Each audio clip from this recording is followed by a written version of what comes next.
নমস্কার বন্ধুরা,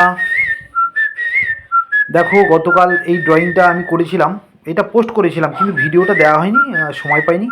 তো আজকের একটু সময় পেলাম, সেটাই তোমাদের সামনে তুলে ধরলাম। ছবিটার বিষয়বস্তু হচ্ছে কি মুক্ত পিঞ্জর, অর্থাৎ একটা পাখিকে আজাদ করে দেওয়া হচ্ছে খাঁচা থেকে, সেটাই হচ্ছে বিষয়বস্তু। আর সেই ড্রয়িংটা কতটা মজা দেখো।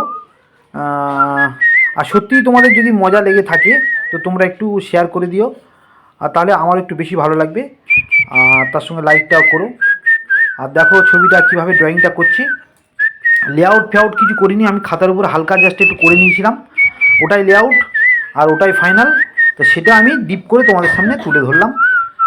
আর দেখো কতটা মজাটা কি আছে সেটা দেখো তোমরা। যতটা দরকার ততটুকুনি আমি করলাম, তার থেকে বেশি কিন্তু আমি ইচ্ছা করেই করিনি, কারণ বেকার তো করে লাভ নেই। আমার সাবজেক্টটা যখন চলে এসছে আর দরকার কী আছে বলো। তো সেটাই তোমাদের সামনে তুলে ধরলাম। এবার দেখো মেয়েটা, তার সাথে দেখো পাখিটা, আর তার সাথে ফুল, আর চারদিকে এই যে লতা পাতার অ্যাডজাস্টমেন্ট, এটাই কিন্তু সবচেয়ে বড় ভাইটাল ব্যাপার। তোমরা এভাবে করতে পারো। আর বন্ধু অনেক কেউ কমেন্ট করছো, ভালোও লাগছে আমার। আর যাদের যা সমস্যা আছে সেটাও বলছো, সেটাও বেশি ভালো লাগছে। আর তার সঙ্গে বলি তোমরাও চেষ্টা করো বাড়িতে। অনেক ভাই করছে, করে আমাকে দেখাচ্ছে, আমার সেটাও ভালো লাগছে।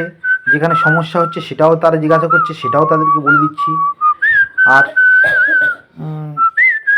এই যে ছবি আঁকাটা, সে স্টাইল হোক আর যে কোনো স্টাইল হোক, তোমরা একটা ছবি আঁকার ভিতরে থাকো যারা যারা ভালোবাসো, তাহলে দেখবে তোমাদের সময়টা সুন্দরভাবে কেটে যাবে। আর মনের শান্তিটা বিশালভাবে তোমরা পাবে। যে শান্তির মজাটা কিন্তু অনেক বড়, অনেক বড়, অনেক বড়। তো যাই হোক, খুব ভালো থেকো, বেশি আর বলবো না। আর আগামী বছর প্রত্যেকের খুব ভালো কাটুক, সুখে কাটুক, শান্তিতে কাটুক।